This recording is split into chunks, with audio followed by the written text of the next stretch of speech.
Hello friends, so as promised, I'm making a video on Harry Potter similarities with Christ and Kalki.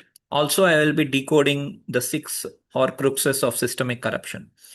So, unlike in the previous ages, like the Golden Age, Silver Age, and previous ages, where there was a clear antagonist, one person whom, say, Rama, Krishna, Christ had to fight. Of course, even Christ didn't fight one person, not just Pontius Pilate, because Pontius Pilate was like, only one cog in the wheel.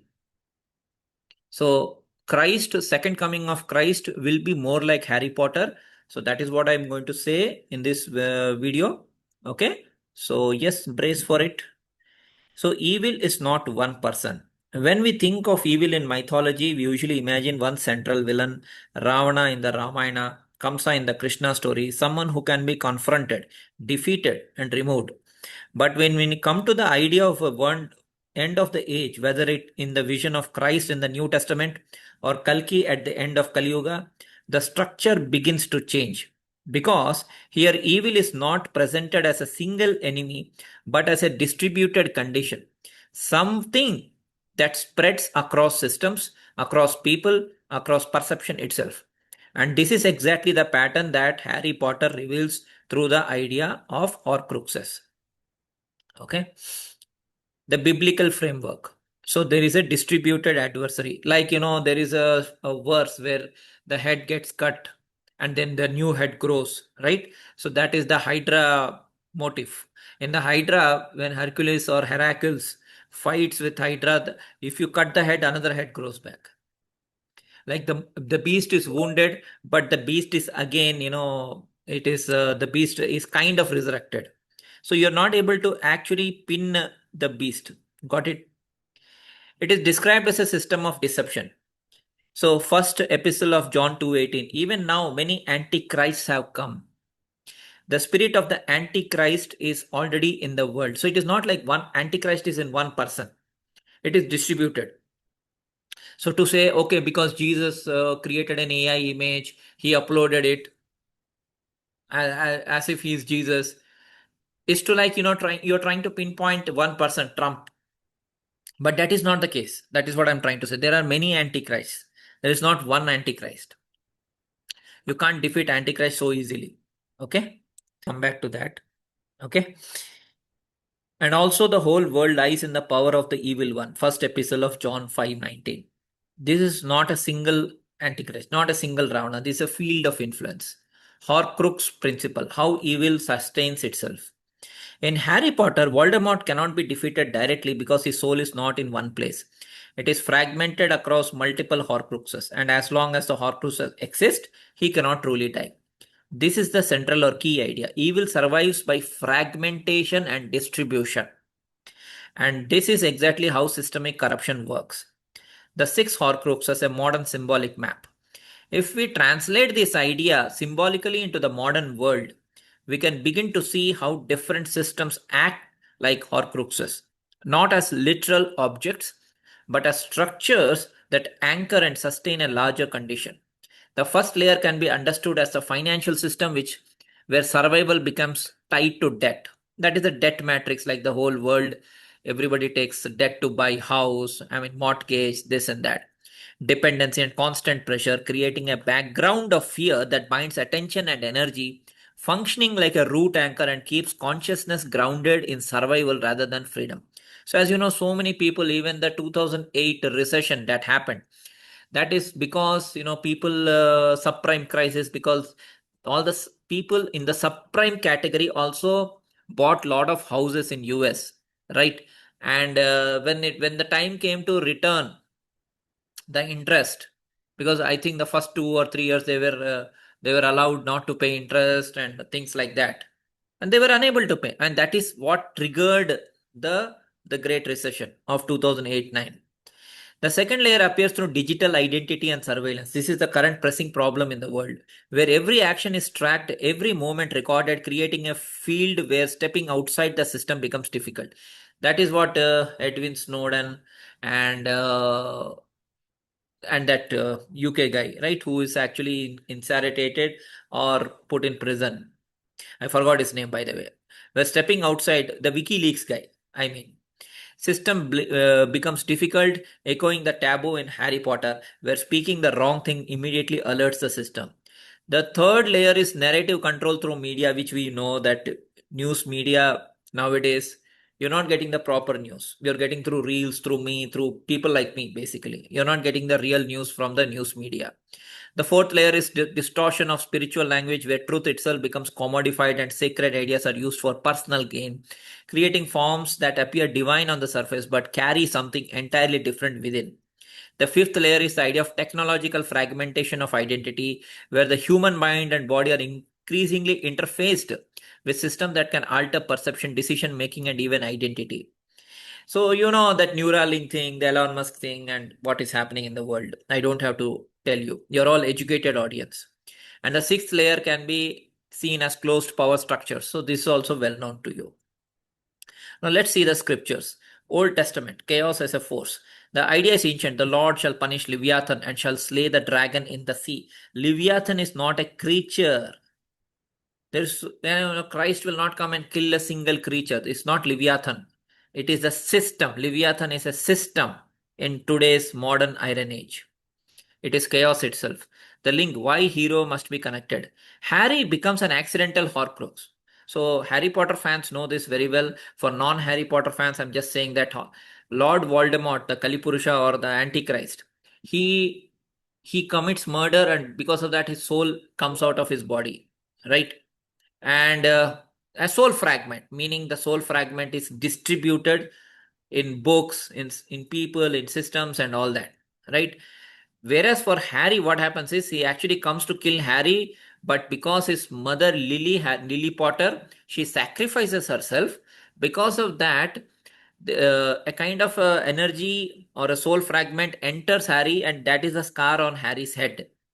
Okay, so he becomes an accidental Horcrux. He carries a fragment, and this is crucial because the one who ends the system is not separate from it. He is linked to its core, the sword, truth as weapon. Out of his mouth goes a sharp sword, and it is this there in Kalki also.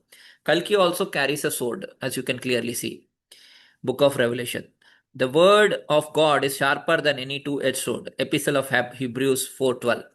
And you have, see, Revelation 19, he comes on a white horse and angels follow him. That is exactly the same thing that Kalki Purana says. He comes on a white horse. The turning point, sacrifice. Harry realizes that the final Horcrux is within him and he walks into death, not to fight. So at the end, when he goes to forest to fight the Voldemort, what actually happens is he dies, but then he resurrects. Okay, so that is part one. Now let us see part two. Power over death. Death has no more dominion. Epistle to Romans 6:9. He returns, free, second coming. He is resurrected as we speak. Completion, last Horcrux. So you also have some parallels in the Matrix. So in Matrix, you know that Neo fights multiple Smiths. So that is the same idea. Smith is not one person. Smith actually absorbs himself into all the people. So those of you who are Matrix fans, you would resonate with this. Destroyed with the brightness of his coming. Not war, but collapse. Okay. So now I am going a little deeper. When Harry walks into the forest and allows himself to be struck, the story reaches its deepest turning point. Because at that moment, the final Horcrux is not somewhere outside in the world, hidden in an object, but inside of him. As you recall, there are 6 Horcruxes in the original Harry Potter series. Like there is a book which reminds Lord Voldemort of his childhood where he was handsome and this and that. So his Horcruxes are in different objects. The 7th one is Harry himself. So this is the core and central idea, is that the I won't say it is evil which is residing in Harry, but I would say it is a soul fragment of Kalipurusha or Antichrist which is there within Harry. So Harry, but it is passive form. It is not like, it is like Venom in Spider-Man series, like Venom attacks Spider-Man and Spider-Man becomes a different person. It's not like that. It is just hiding within him. Okay, and this is what happens even in Matrix, where the Oracle tells Neo that he's you, you are him, you're polar opposites, things like that. So when Harry walks into forest, allows him to be struck, the story reaches its deepest turning point, because at that moment the final Horcrux not somewhere outside in the world, hidden in an object, but inside of him. And when the curse hits him, something very precise happens. Not the destruction of Harry himself, but the removal of the soul fragment that did not belong to him. The piece of Voldemort that had been attached to him since that first night, that venom. He enters the silent white space where he meets Albus Dumbledore, and there he understands clearly that what has died is not him, but the last internal anchor of the system. That is not defeat, that is separation. Passing through death. So, first epistle of Corinthians, it is sown a natural body, it is raised in spiritual body. So it is a spiritual body which is going to fight the Antichrist. And even more powerfully, O death, where is thy sting? O grave, where is the victory? First epistle Corinthians 15:55. The victory is not in escaping death. The victory is in passing through it and remaining untouched at the core. The return, conscious, not accidental. Harry is not pulled back into life.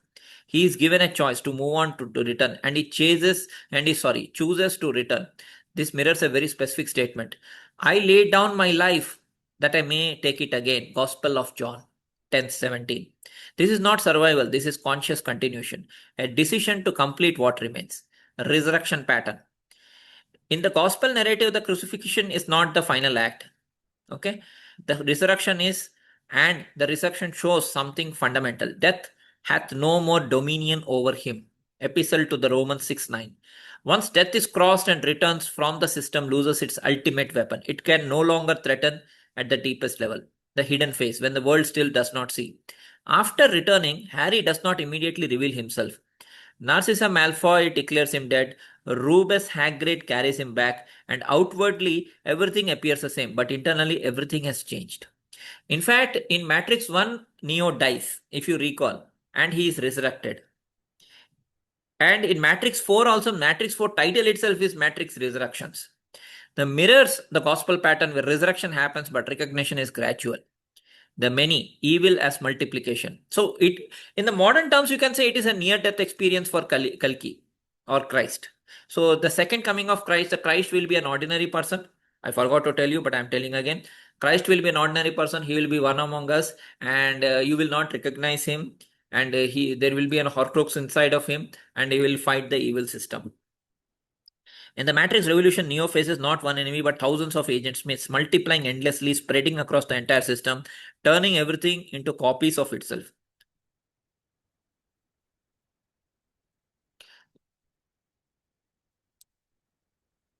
Okay, I'm just checking few things. Okay, everything seems to be fine. This is exactly the Horcrux pattern at large scale. Not one Voldemort, not one Antichrist, not one Kali. But it's Kali, by the way. Kali is different from Kali.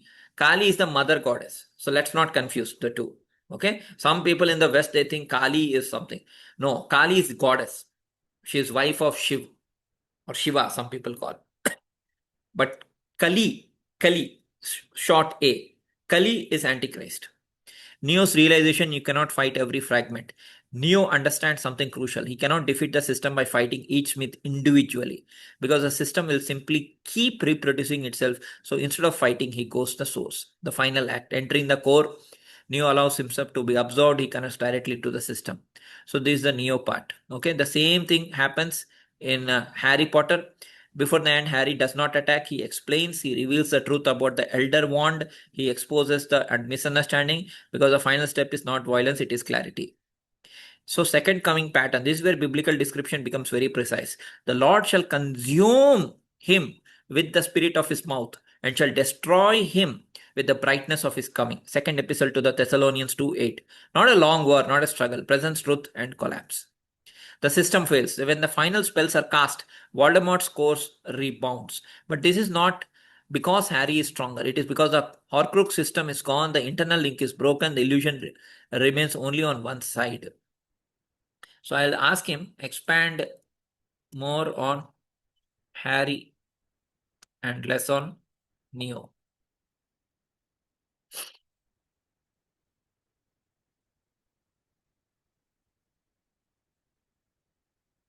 So I hope so far so good.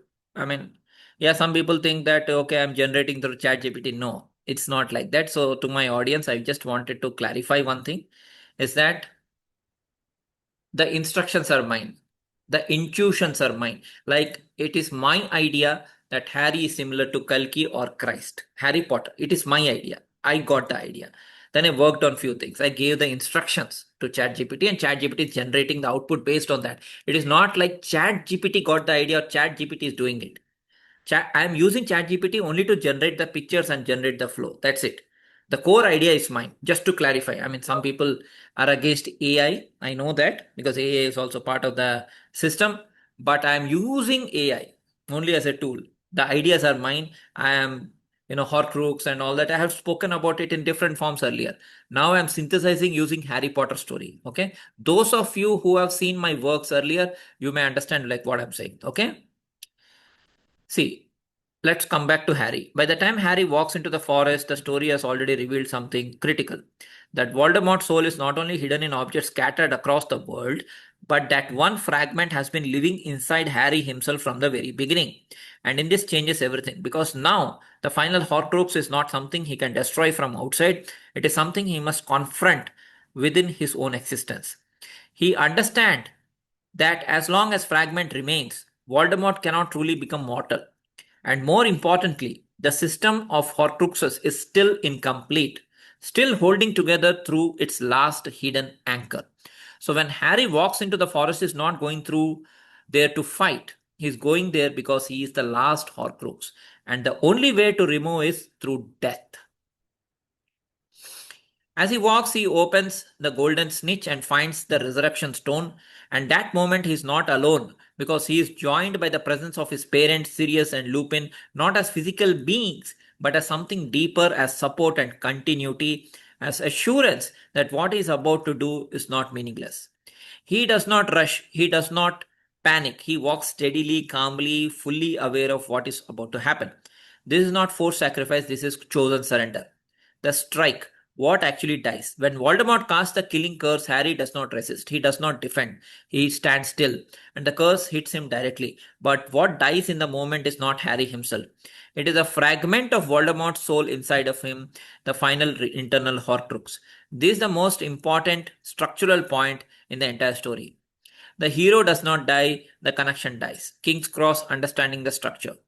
Harry enters the liminal space that looks like King's Cross. And there he meets Albus Dumbledore, and in that space, everything becomes clear. Not emotionally, but structurally. He understands that Voldemort's soul fragment has been destroyed, and what remains is not his own true self, untouched, separate, no longer linked to the system. He also understands something even deeper, that he can choose to move on or to return. Why Harry survives? The three conditions. Harry's survival is not random.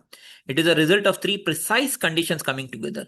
First, when Voldemort used Harry's blood to resurrect himself earlier, he unknowingly carried Lily's protection into his own body, creating a strange paradox where, as long as Voldemort lives, the protection still connects Harry to life. Second, Harry is the true master of the Elder World, and the wand cannot act fully against its own master. So, when the killing curse is cast, it does not destroy him completely. Third, what the curse actually targets and destroys is a fragment of Voldemort within him, because that is the only part that truly belongs to Voldemort. So what happens is not survival by luck, it is structural resolution. Harry chooses to return, but when he returns, he does not immediately reveal himself. He remains still, he allows the situation to unfold. Narcissa Malfoy checks him and realizes he's alive, but she lies because her concern is not the war but her son. Rubus Hagrid carries back to Hogwarts. And in the moment, something very subtle has already happened. The system is already broken, but the world does not yet know it. Neville, the final external Horcrux. At Hogwarts, when everything's lost, Neville Longbottom steps forward, refuses to surrender, and pulls out the sword of Gryffindor from the sorting hat. And a single decisive act, he kills Nagini, the last remaining Horcrux, outside of Harry. Now the system is fully dismantled. There are no anchors left. So when Harry finally reveals himself in the Great Hall, he does not rush into battle. He speaks, he explains, he tells Voldemort the truth about the Elder Wand that is never belonged to Snape, that it passed through Draco and now belongs to Harry. This is crucial because the final step is not attack, it is exposure of misunderstanding. The final spell why Voldemort falls. In the final moment, both cast their spells. Voldemort uses Avada Kedavra or Kadavra. Harry uses Expelliarmus. So please forgive me for my mispronunciations. I haven't read Harry Potter much. I've read only one book, and but it was my intuition that I need to make a video on this. Okay. The killing curse rebounds and Voldemort is struck by his own power, but this is not just a magical trick. It is the collapse of a system that has lost all its anchors. The collapse, not defeat, but failure. Voldemort does not die as a powerful villain in battle, it collapses because the Horcrux network is gone, the internal link is gone, the misunderstanding remains only on his side. Okay? I will also ask parallels between Christ, Harry, and Kalki in a table along with verses like Revelation 19 and others. So, yeah, I mean, the main message has been delivered. So, this is just an extra information I'm giving. Okay. So, nature of evil. Okay. Evil is distributed, not one person. Harry Potter Voldemort survives through Horcrux. And in Kalki, Kali is a yuga wide condition, not just one person. Key verse, first epistle of John 2:18. Many Antichrist Horcrux system explained across series. Kali Yuga described in Puranas as decline of Dharma. Form of evil is deception plus control plus illusion. Okay. Adharma plus confusion, fear plus soul fragmentation. Hero's entry. Christ incarnates into the world, inside of system. Harry grows inside Voldemort's world. Kalki appears within Kali Yuga, not outside. Key verse, Gospel of John 1:14, word becomes flesh. Harry born into conflict. So same thing like Neo born inside of Matrix. He's born inside of Matrix. That is what is mentioned in Matrix world. Okay. Key verse, sword from mouth. Okay. Kalki sword, destruction of Adharma. Gospel of 10:17, I lay down my life. So it goes on and on and on. You can just pause and read these things. So evil is not funny. So I will tell also Kalki and Christ both riding white horse with a sword. Verses from Revelation.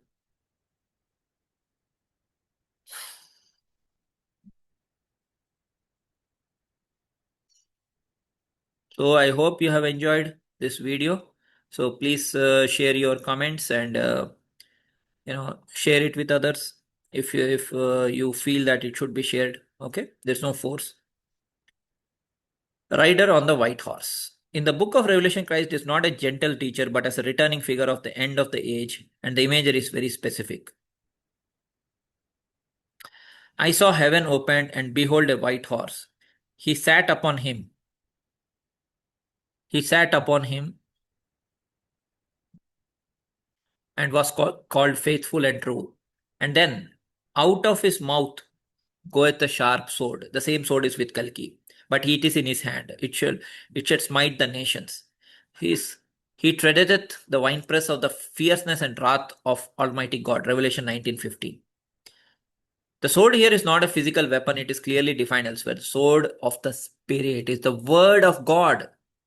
It is the word. Okay. Epistle of Ephesians 6:17. It is the word of the God. It is knowledge. It is words. Sword anagram WORDS. Kalki. Now Kalki is also wearing.